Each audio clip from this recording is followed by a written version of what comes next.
Hey, what's happening, guys? Here I am doing my review on Transformers Revenge of the Fallen. This summer's big blockbuster hit, no doubt. But before I get to that, last night playing volleyball, and it was around 8 o'clock or 7 o'clock here, our time here in Windsor in Canada. Terrible news came from the music industry. Michael Jackson, the king of pop, has passed away. Of course, this is this is worldwide news, and I'm pretty sure all of you guys know this by now. Of course, it sucks. It really sucks. I grew up with in the 80s. I'm a kid of the 80s, and Michael was just the biggest icon ever, and now he's gone. It's crazy. Drugs, man. Hey, what do you expect when you take drugs of that magnitude? Or I don't know how much drugs he was taking, but he had a lot of issues and stuff like that in his life. But you know what? Deep inside, I think he was a great person. Everybody just bashed him and child molester and stuff like that. I seriously, I never thought that. And I was just watching Wolf Blitzer there interviewing this guy on CNN, and he was a very close friend of Michael's, and he said his kids slept there all the time, and there was no problems, man. He was a really decent guy, and he was strange and weird. Yeah, sure, he had a bad childhood, but man, the guy was he was good with kids.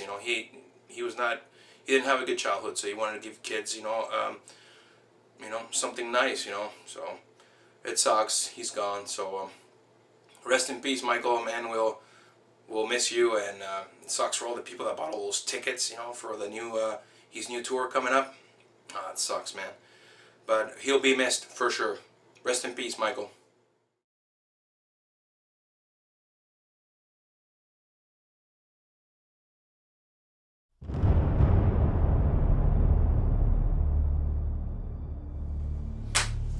Okay, Transformers Revenge of the Fallen. I went to see screening night Wednesday. Well, it was Tuesday, going Wednesday midnight. Okay, first of all, the beginning of the movie was awesome, epic. They have that whole scene in the olden times. Like the caveman and stuff like that at the beginning, the Aborigines at the beginning of time, and they pan out to this valley, and all the Fallen are there, that race, they're called the Fallen, and they're like Transformers or whatever. And it was just so awesome how that they started that movie with the voice of Optimus. And Peter Cullen, man, that guy is it's such a cool thing to hear his voice. Me growing up in the 80s and watching Transformers, buying all the toys, even watching the cartoons and all that, and hearing him, and seeing Optimus in a live action film of this magnitude, and his voice, man, it just makes it all. See, I don't even care about, for me, Optimus, that's why I pretty much go see this movie, because Optimus, it was my favorite guy when growing up. He was my favorite Transformer, and of course the leader of the Autobots and all that, and he was just so cool in the movie, man. He's like the only Transformer that actually looks like Generation 1.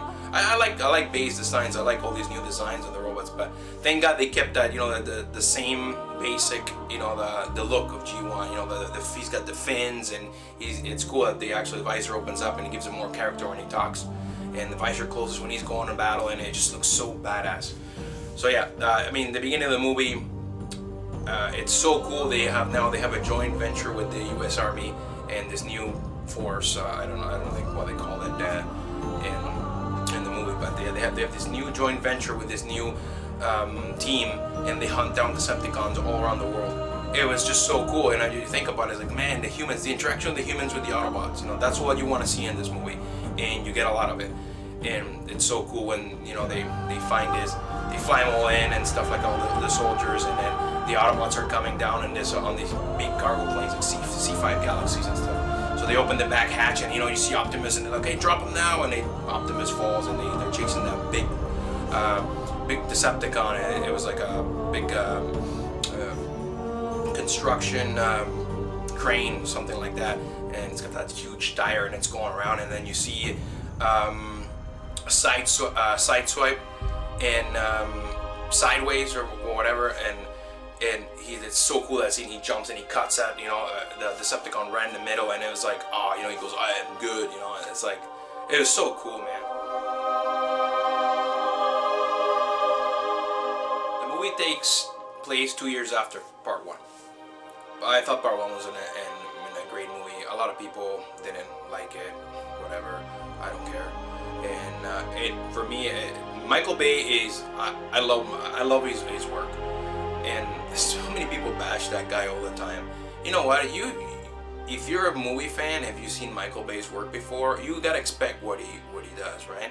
He's very eccentric. He's really blows everything out of proportion. There's a lot of explosions everywhere, explosions, and he's got the, you know, the camera angles, you know, around stuff.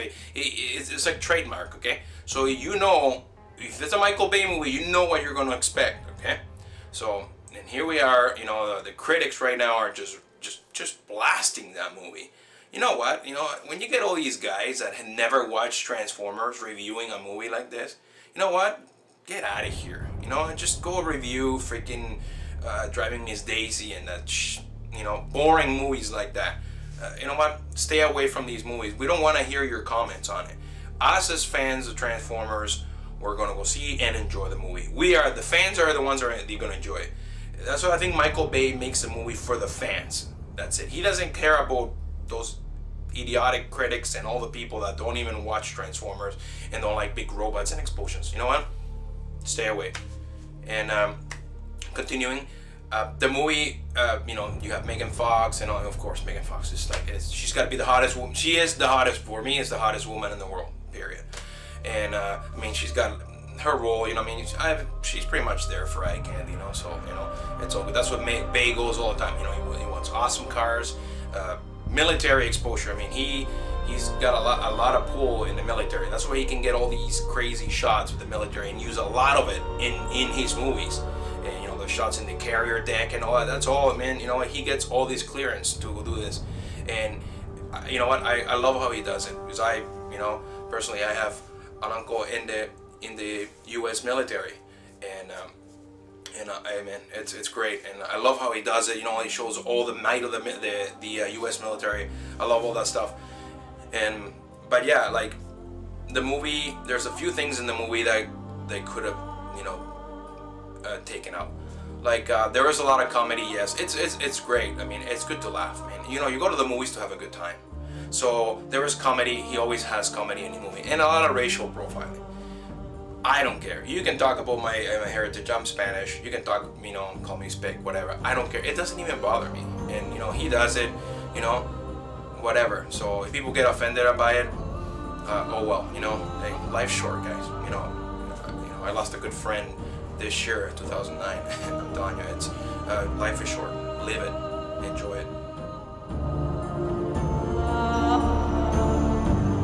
ILM again. ILM just. When it comes to special effects, ILM does all the movies. All the movies nowadays. They're the company that when you speak of special effects, ILM comes up right away, first name. They were spectacular. Like they were, oh my god, it was so believable that they were there. The Transformers were there. I love this scene. There's a scene when they're in the military base and Optimus is talking to one of the Joint Chiefs, whatever, and then Gibson there. He's at Optimus' feet, and it looks awesome, man. It's just like, and they pan out, and you can see it's just how big would Optimus be when he would be beside you, and it was just like, oh man, it's so fun.